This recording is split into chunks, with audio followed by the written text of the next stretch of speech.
Welcome to Elevate Mindset, empowering every aspect of you. If you're new here, we're so glad you've joined us. Our goal is to provide you with simple, actionable tips to improve your mental wellness and overall life quality. Don't forget to subscribe and hit the notification bell to stay updated with our weekly videos on mental wellness and personal growth. I used to stare at my phone, waiting for messages that never came. Waiting for anyone to notice that I was drowning inside. Maybe you know that feeling when it seems like everyone else has someone and you're just there, alone.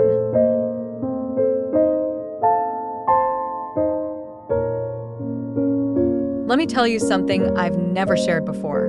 Behind the smile, behind the I'm fine, there was a little girl who learned early that people leave. That loving someone means risking abandonment. That being too much or not enough could make them walk away. I built walls. Perfect walls. Achievement walls. I don't need anyone walls. But walls don't just keep pain out. They keep emptiness in. Rock bottom wasn't dramatic. It wasn't a breakdown or a crisis. It was a quiet Tuesday night, sitting on my kitchen floor, realizing I had become a stranger to myself. That in trying to protect myself from more pain, I'd abandon myself too. This isn't going to be one of those just think positive talks. We both know life's messier than that. What I'm about to share is what actually worked when everything else felt like empty advice. If you're watching this from your own kitchen floor moment, or your car where nobody can see you cry, or your bed where sleep won't come, this is for you. Being broken isn't a failure. It's not a flaw in your character. It's not something to hide or fix or overcome. Being broken means you've lived. You've loved. You've lost. You've been through storms that tried to destroy you, but here you are, still breathing, still fighting, still here. Real healing isn't about becoming unbroken.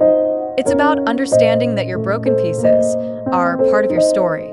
Each crack, each scar, each broken piece tells a story of survival. The hardest part isn't when people leave. It's realizing that you never felt safe to begin with.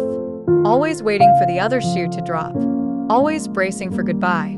Always wondering when they'll decide you're too much or not enough. But here's what I learned about safety.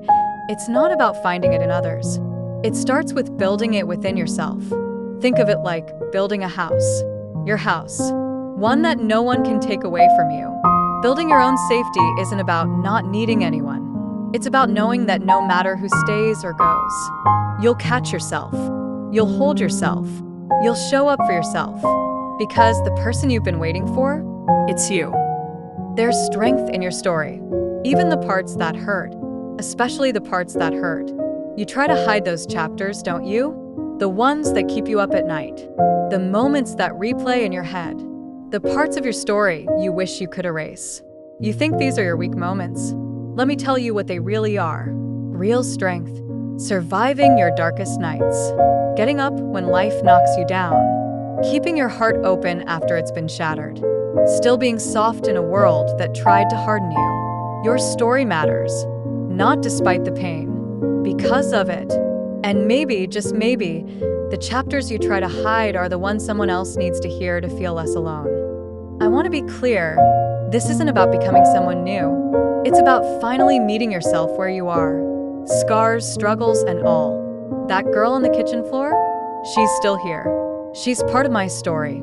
Just like your struggles are part of yours.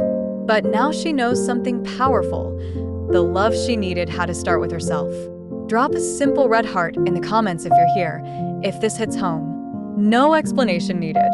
Sometimes just knowing we're not alone in this is enough.